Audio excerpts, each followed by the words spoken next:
Now in this video we are going to learn about soil exploration, how we are going to sample the soils, what are the different types of samplers used, and what are the different types of sample that are needed to evaluate and investigate the properties of soil. And also we will see something about stabilization and what are the strengthening methods or strengthening concepts to enhance the properties of a soil.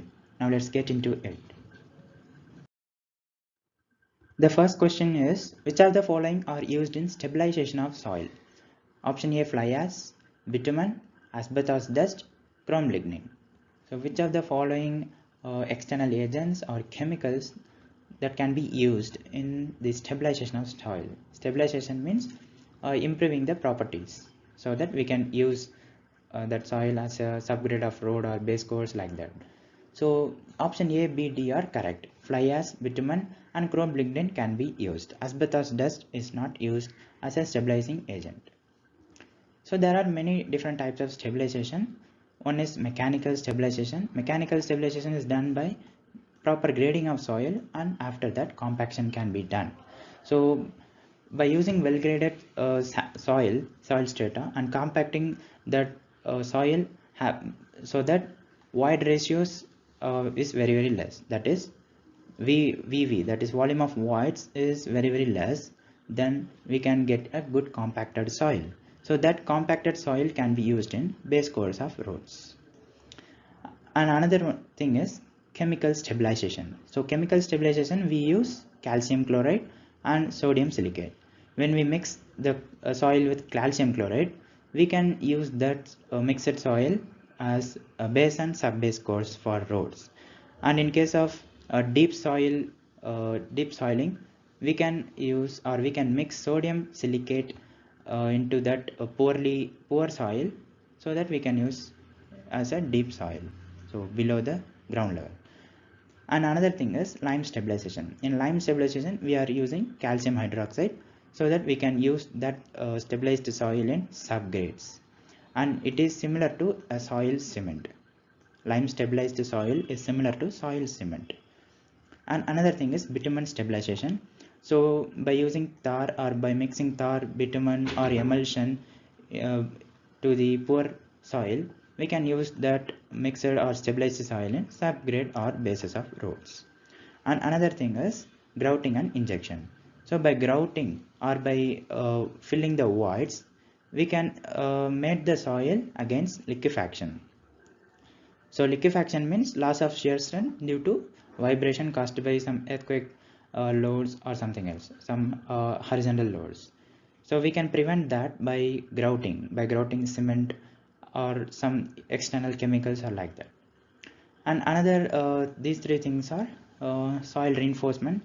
So we can enhance the shear strength and the bearing capacity of soil by using soil reinforcement techniques. It can be wire mesh, or it can be glass fibers mixed into the soil.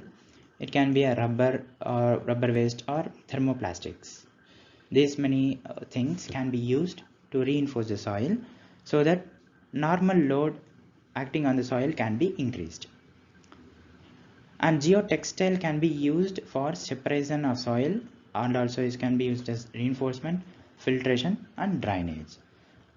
And geomembranes are something sealing against fluid percolation. A sealant, it is a sealant like structure. It will seal against fluid percolation, and it will act as a buffer against pollutants. So these are some functions and important things regarding stabilization process. Now let's move on to second question. The correct sequence of increasing order of the disturbance caused to soil samples obtained from piston sampler, chunk, split spoon sampler and remolded sampler is. So what is the correct sequence of increasing order of disturbance caused? So when we use piston sampler, what is the degree of disturbance? When we use remolded sampler, what will be the degree of disturbance? So accordingly, we have to arrange it in a ascending order. So option A, that is a piston sampler has the least disturbance, and after that chunk sampler, and after that split spoon sampler, and remolded sampler has the large disturbance, high amount of disturbance caused. So first one is piston sampler. Piston sampler has minimum disturbance and it can be used in saturated sands, soft and wet soils. Undisturbed samples of saturated sands, soft and wet soil. So you can see here, this is the piston sampler.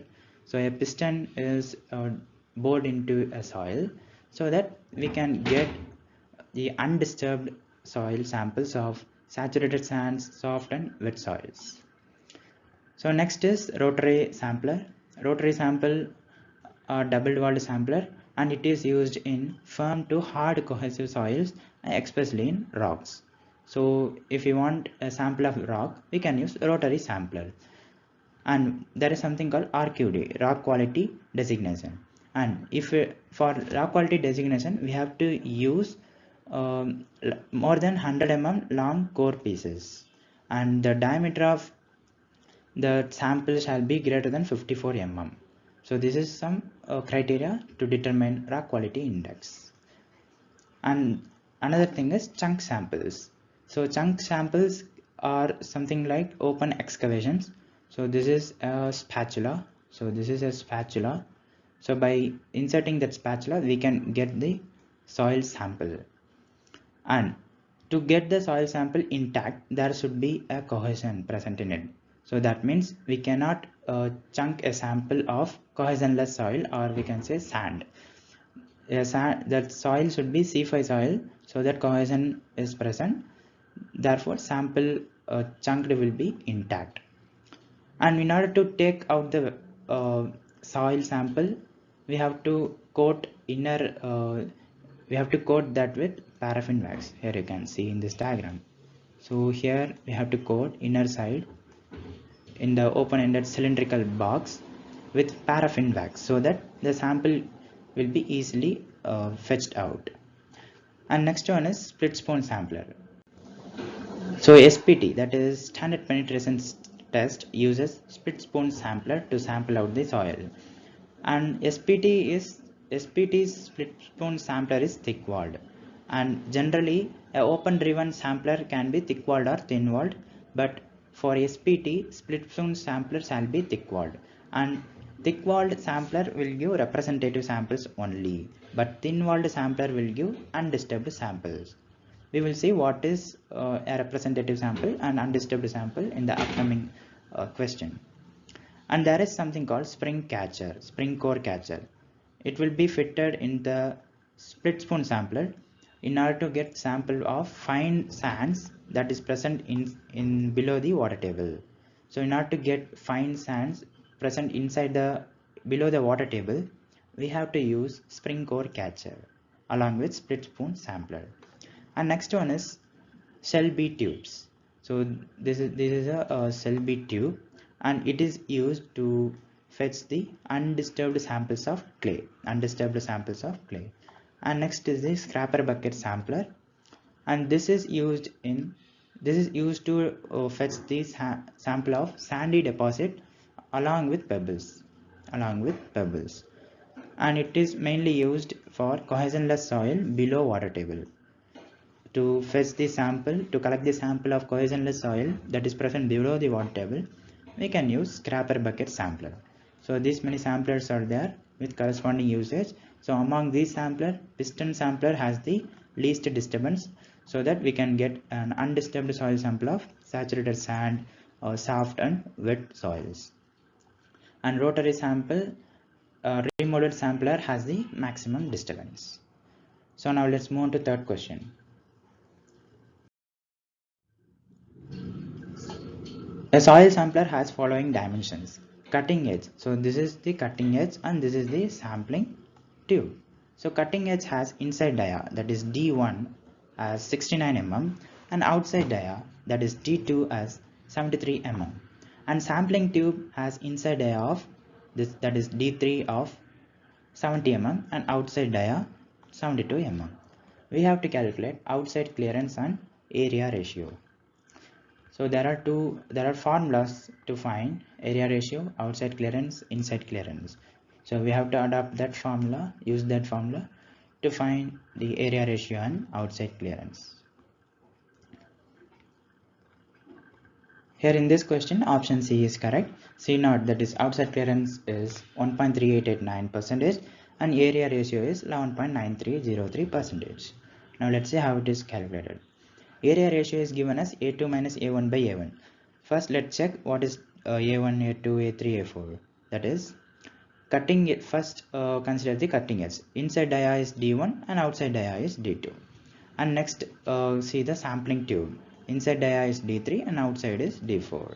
So A2 minus A1 by A1, that means pi by 4 D2 square minus pi by 4 D1 square by pi by 4 D1 square. So pi by 4 is common and taken out, so that D2 square minus D1 square by D1 square. So thus substitute all the values so that we can get the answer as 11.9303%. So area ratio. And a general thing is area ratio shall be less than 10% to get a undisturbed good sample. So here it is more than 10%. So that means this sampler samples the soil of disturbed one. So area ratio shall be less than 10% so that we can get a good undisturbed soil sample. And next one is outside clearance. So how to calculate that? D2 minus D4 by D4, that is outside dia of cutting edge minus outside dia of sampling tube divided by outside dia of sampling tube. So that gives the answer as 1.3889%, and in general the range of outside clearance is 0 to 2%. And next one is inside clearance. So inside clearance is D3 minus D1 divided by D1. So that gives 1.449% as answer for this question. In general, inside clearance shall be 0.5 to 3%. And another thing is, there is another thing regarding rock quality index. This is called recovery ratio actually. RR is recovery ratio. That is given by the ratio of actual length of sample in tube. So this is the sampling tube, and actual length of sample in tube divided by total length driven below the bottom of borehole. So that gives the value of recovery ratio. And if that recovery ratio value is less than 1, then the soil sample collected is said to be compressed. And if that recovery ratio is greater than 1, then the collected soil sample is said to be swelled. So this is a inference from recovery ratio. So there are three things: area ratio, outside clearance and inside clearance regarding sampler. So now let's move on to fourth question. In seismic exploration method, velocities V1 and V2 were 3000 meter per second and 5000 meter per second. The depth of overburden was 12.50 meter. Based on these details, what is the distance corresponding to the breakpoint of velocities? So this is a seismic refraction method, a type of method to explore the soil strata and to explore what are the type of layers present below the ground level without using samplers. So here the distance corresponding to the breakpoint of velocity is 50 meter. Let's see how it is calculated. So depth of boundary between the two strata is given by D is equal to capital D is equal to D by 2 root of V2 minus V1 by V2 plus V1. So this is the formula to be used to calculate the value of small d. So they have to calculate the value of capital D, small d only. So they have given the value of capital D as 12.50 meter, and V2 V1 values are given directly, so 5000, 3000. So just substitute all the values to get the answer for small d, that is the distance corresponding to the breakpoint of velocities. So you can refer this diagram. What happens is by using geophones we can get the actual velocity, that is the time travel of sound. The time travel of sound is recorded so that we can get the actual thickness of layers. Seismic waves. So here in this point what is the definition or what is the criteria to be followed in case of seismic exploration method is given. Seismic waves have different velocities in different types of soils. So this is the principle of seismic exploration method. Seismic waves have different velocities in different types of soils and also rocks, and it gets refracted. when they cross the boundary between different types. So this is the bound, these are the boundaries. When they cross the boundary between different types of soil, these seismic waves gets refracted. And the velocity of seismic wave is faster in denser or consolidated medium. So if that velocity is very faster, we can infer that that layer contains highly consolidated medium, or it contains rocky like strata. Radiating shock waves are received by geophone. So geophones will receive the radiating shock, and that will calculate the time of travel.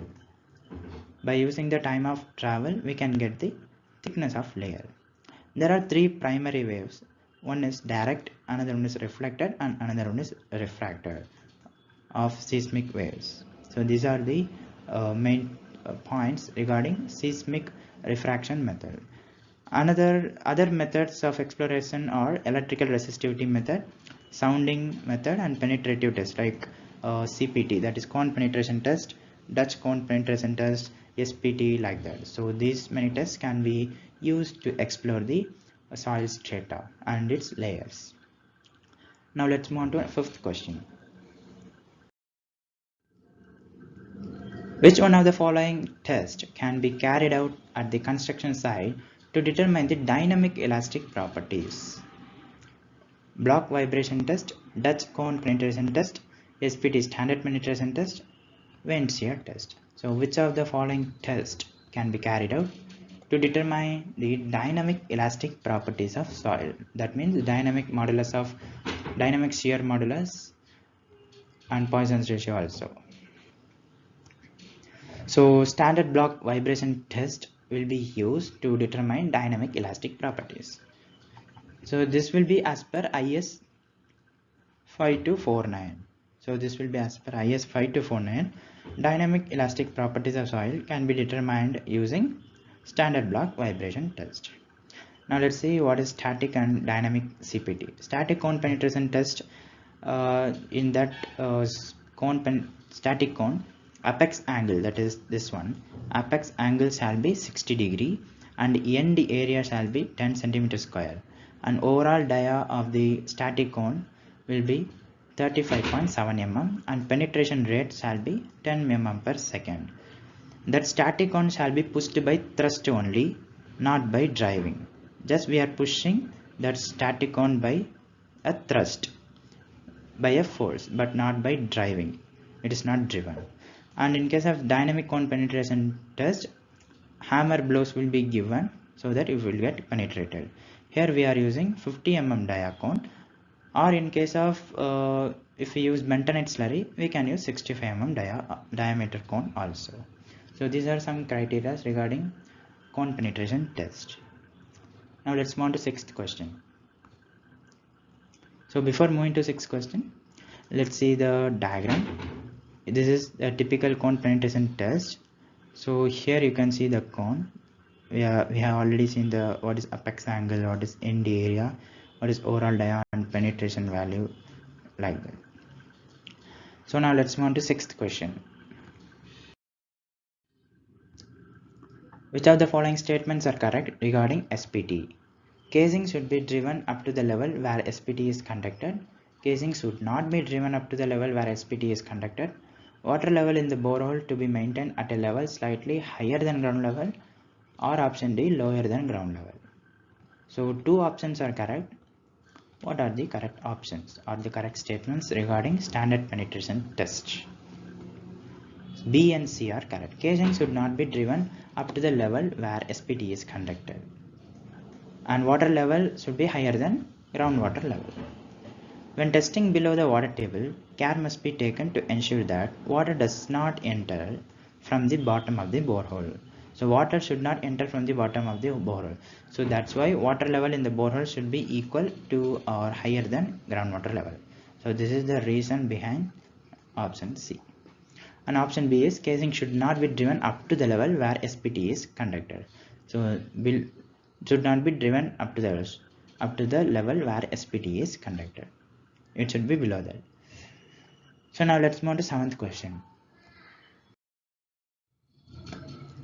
The depth up to which the stress increment due to superimposed loads can produce significant settlement and shear stresses is known as significant depth, depth of investigation, depth of exploration, borehole depth. So what is the depth we call?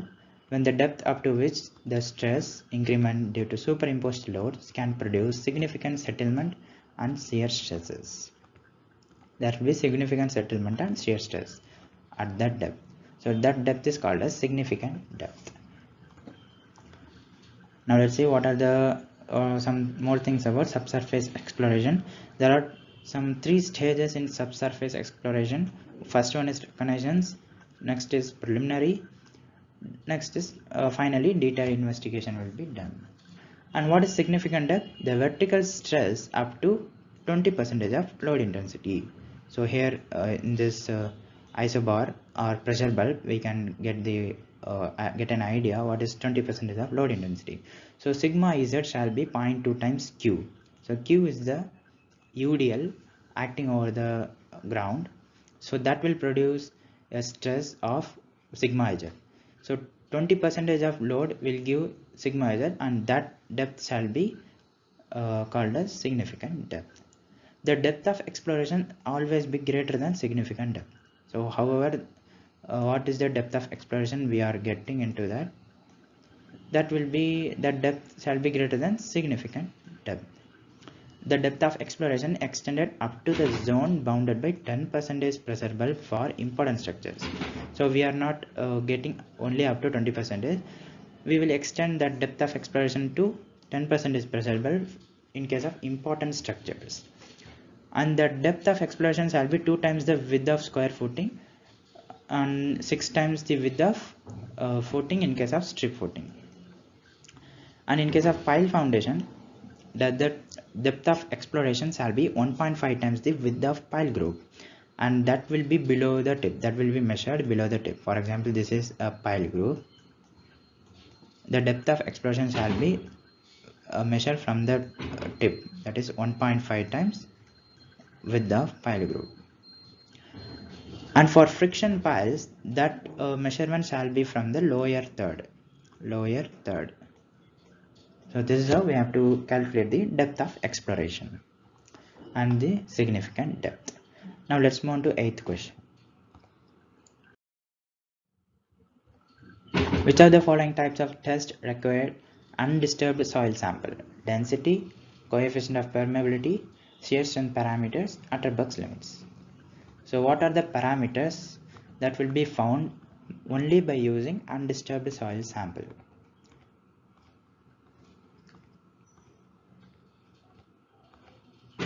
So the parameters are density, coefficient of permeability, shear strength parameters.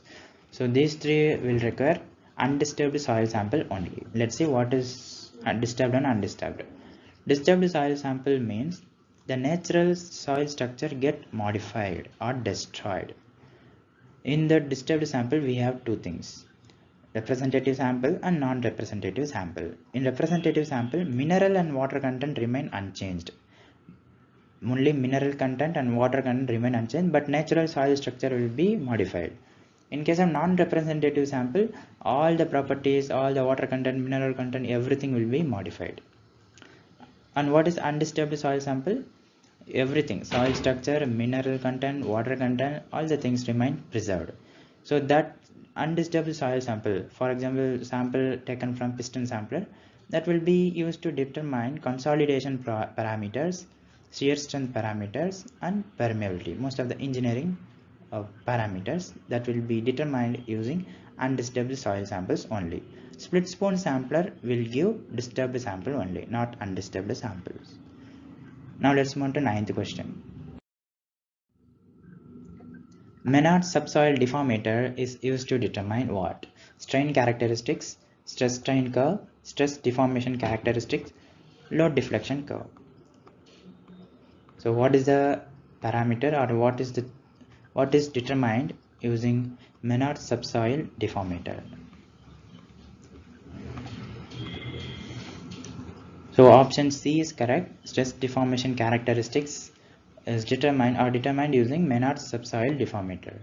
So to determine modulus of deformation, undrained shear strength, and angle of shearing resistance. We use Menard subsoil deformator by using stress deformation characteristics. The soil will be initially at elastic phase. So initially before inflating the soil will be in elastic phase, but it enters the plastic phase at high pressure. The volumetric deformation of the borehole, that is by inflation, there will be volumetric deformation. So that deformation of borehole is noted by fall in water level. So here we have gauge. So fall in water level is noted in water reservoir. So this is the basic things regarding Menard subsoil deformator that will be used to determine modulus of deformation, undrained shear strength, and angle of shearing resistance by using stress deformation characteristics. Now let's move on to last question. Auger borings are particularly useful for subsurface investigations of highways, railways, and airfields where the depth of exploration is. So in these scenarios, highways, railways, and airfields, how will be the depth of exploration? Whether it is very small or large, whether it is too large, or depth of exploration does not affect the auger boring. So answer is actually small. Depth of exploration is small in case of highways, railways, and airfields. And auger boring is rapid and economical. The samples collected from auger boring are highly disturbed. So these are some things regarding auger borings. Auger boring looks like this. In this picture you can see. And other types of boring are wash boring, rotary drilling, percussion drilling, and core drilling. So percussion drilling, rotary drilling are used in rocky strata, and core drilling is also used to collect rock samples by using diamond studs. So now we are at the end of this video. If you like this video, please like, comment, and share with your friends. Thank you.